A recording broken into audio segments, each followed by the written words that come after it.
If you ask Maria, she'll tell you I was her safest place. She trusted me with everything.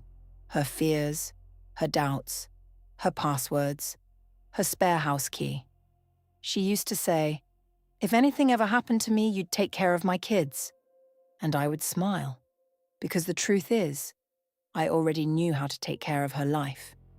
I was there before the house, before the promotion, before John became the man everyone admired. I was there when she cried over him, when she wasn't sure he'd propose, when she thought she wasn't enough. And I held her hand, and I said all the right things. People think envy feels like hatred. It doesn't. It feels like watching someone live the life you rehearsed in your head for years. Maria didn't steal anything from me. She just kept succeeding at being her, and I kept failing at being me. My relationships never lasted. Wrong timing, wrong men, wrong expectations. That's what I told myself. But every time a man disappointed me, I found myself comparing him to John. John would never forget that. John would never raise his voice like that. John would never make me feel small like that. And then I would correct myself. John isn't yours. He was steady. That's the word people use when they can't find flaws. Steady. He listened when Maria talked. He watched her when she wasn't looking.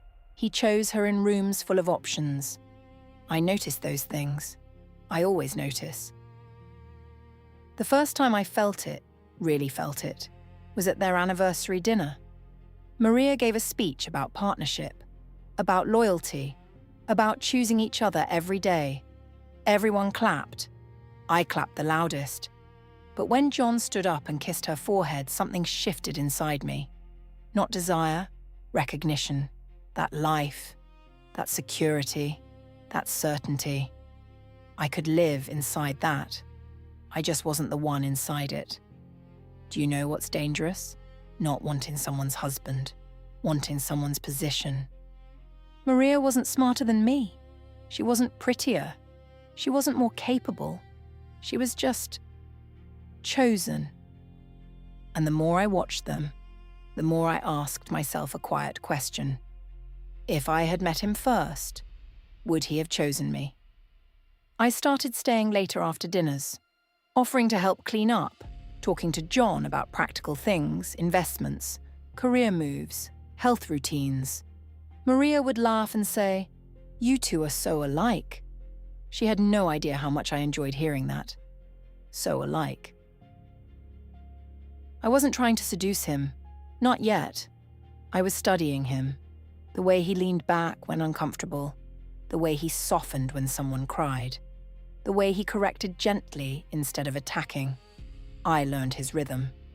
You can't replace someone until you understand what makes them irreplaceable. The night it changed, Maria left early.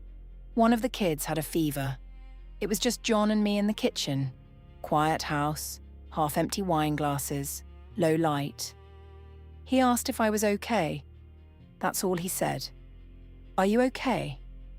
No one had asked me that in a long time without wanting something in return, and for a moment, I imagined answering honestly. Instead, I stepped closer, not enough to be obvious, just enough to test the air between us.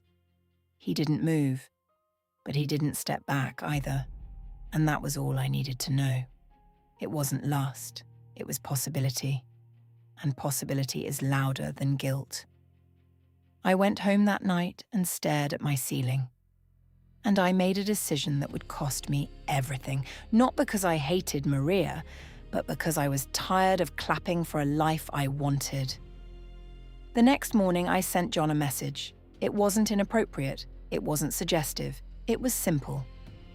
"Thank you for always being solid," he responded politely. Warm, grateful, safe. But I wasn't looking for safe anymore. I was looking for leverage, and I had just found the smallest crack in the strongest marriage I knew. The thing about cracks is, they don't need to be wide. They just need to be real. And I was ready to widen it.